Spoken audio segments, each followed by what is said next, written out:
This is the morning of the 9th.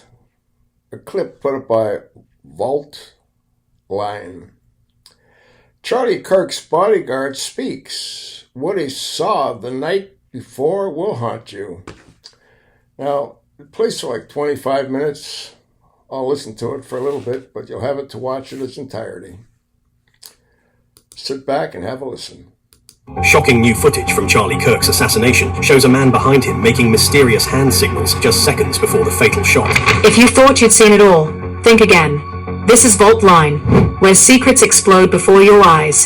The internet has seen plenty of drama. Politicians crying on live TV, influencers faking their charity receipts, celebrities leaking their own scandals for clicks. But nothing, absolutely nothing, prepared anyone for what Charlie Kirk's bodyguard just revealed. Because this isn't just gossip. It's a confession from the one person who was right there, the last man to see Charlie alive.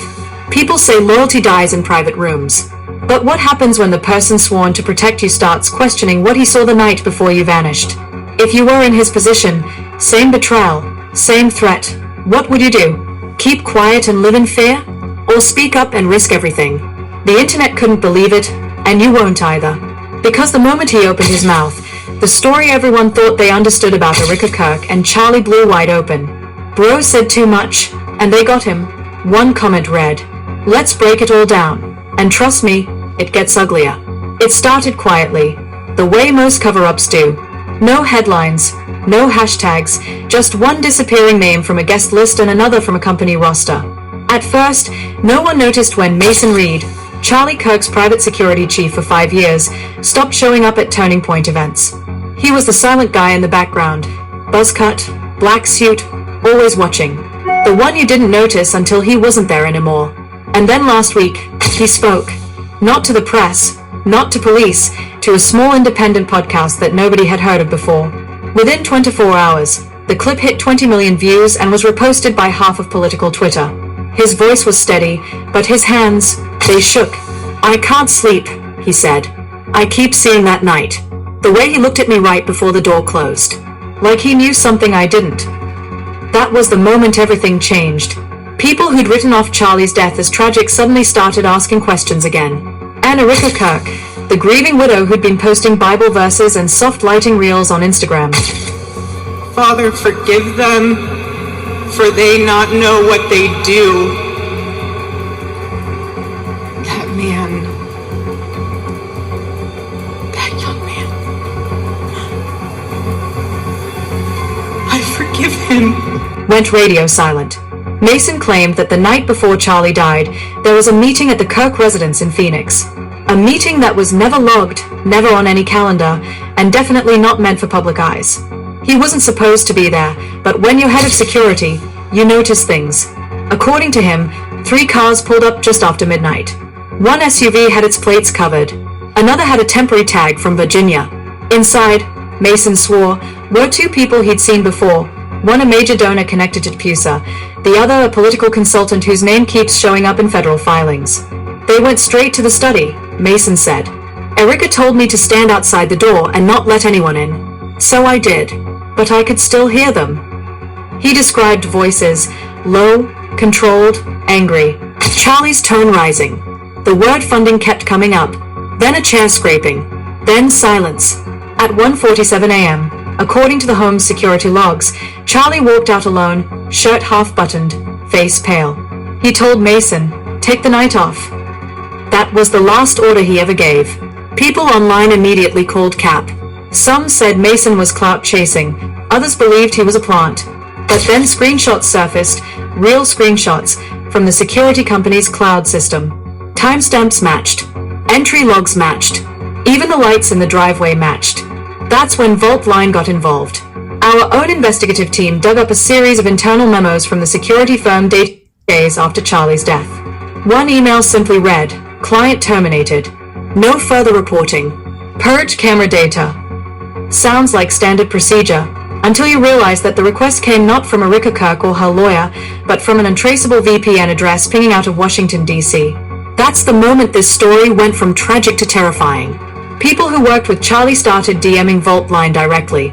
One former event manager sent a voice note. Charlie was paranoid his phones were tapped. He kept switching SIMs. said he felt followed even at home. Another source, an assistant whose name we're withholding for safety, confirmed that in Charlie's final week, he had argued with Erica over a contract involving one of her family's companies. She wanted him to sign it. He refused. He told me, "If I sign this, I'm signing my soul away." The assistant laughed it off at the time. Now she's not laughing. Meanwhile, Erica's social media strategy shifted. She deleted high-resolution wedding photos, disabled comments, and started posting cryptic quotes about divine timing and truth surfacing. But what really set fans off was a clip from a recent live stream where she accidentally read a text notification out loud, one that said, "Tell them the bodyguard's lying." The comments section exploded. People spammed hash emojis and hashtags like #who is she talking to and #justice for Charlie. Within hours, Mason's podcast episode was taken down for privacy violations. Within a day, his LinkedIn vanished. By morning, so did he. His neighbors told local reporters his apartment looked swept. Laptop gone, phone gone, plants still watered. People started drawing lines between this disappearance and the same pattern we'd seen months earlier when a Tupusa whistleblower went missing after speaking out about donor funds. Coincidence? The internet didn't think so. And here's the part that no one can shake off. A voice memo surfaced from a burner account on Telegram claiming to be Mason himself. The voice is distorted, but clear enough to catch one line. "If anything happens to me, check the garage camera. The footage didn't get wiped." Vault Line tried. We really did. But when we reached the security company for comment, they denied the camera even existed. Except we found the installation invoice ourselves. Guess whose signature was on it? Erica Kirk's mother. That's when this story stopped being about grief and became about power. Because the night before Charlie died, Mason was there, and whatever he saw that night is what's haunting him now. He didn't just see an argument. He heard names, dates, and numbers that connect far beyond any marriage or movement. And the one thing he won't say on record is the most important of all.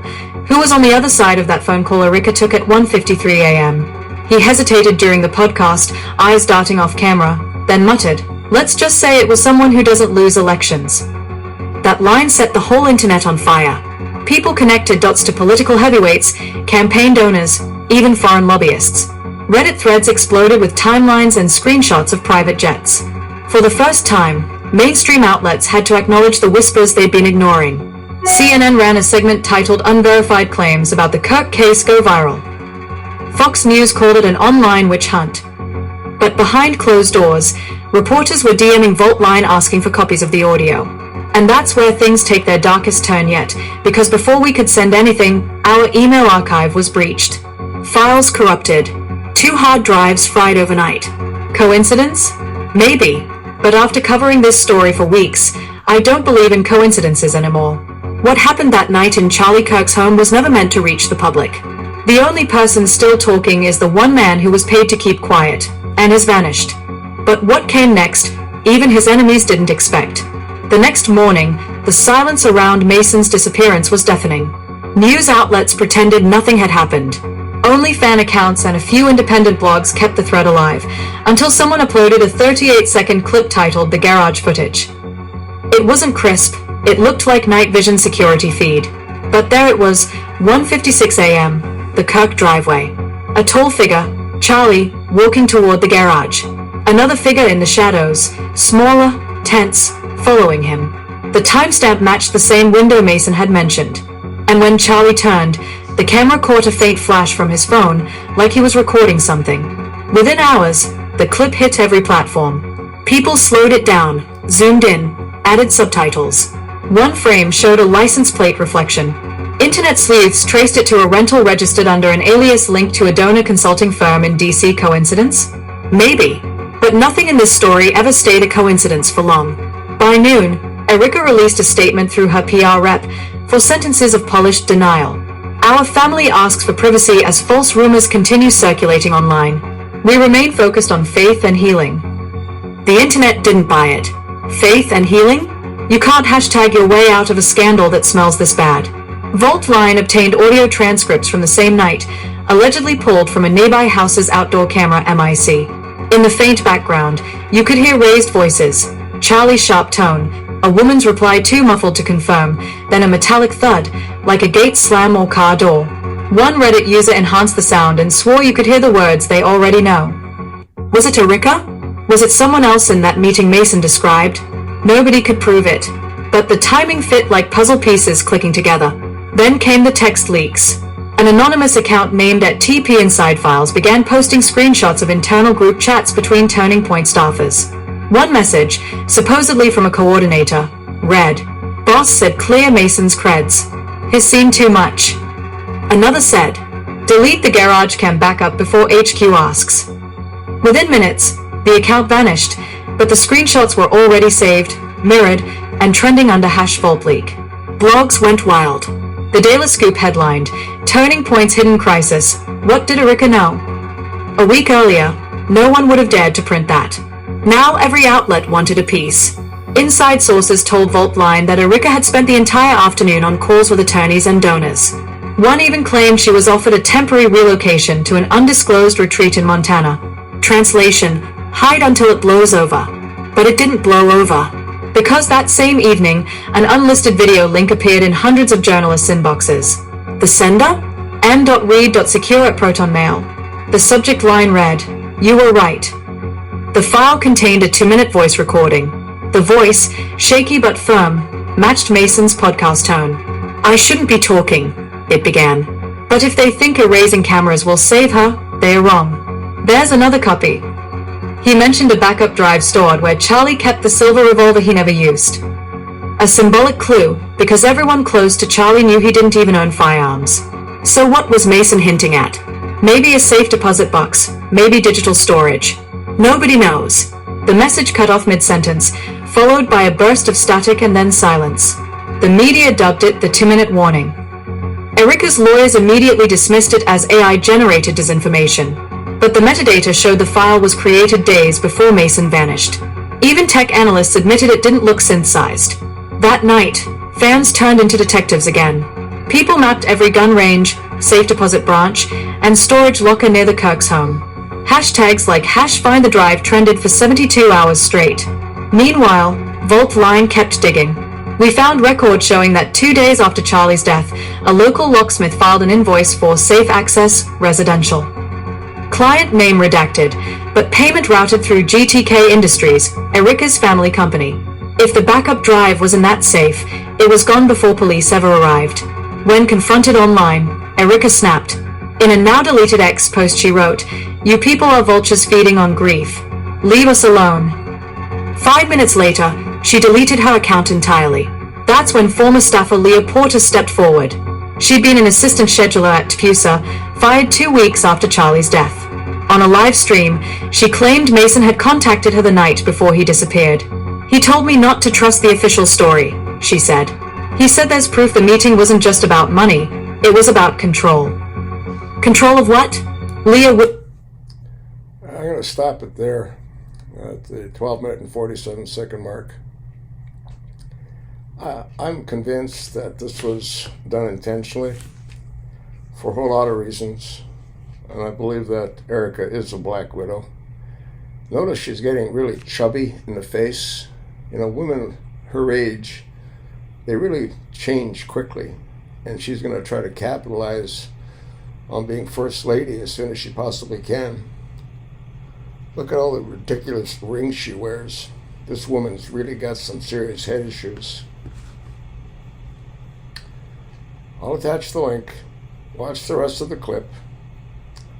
Pass it along, and thanks for listening.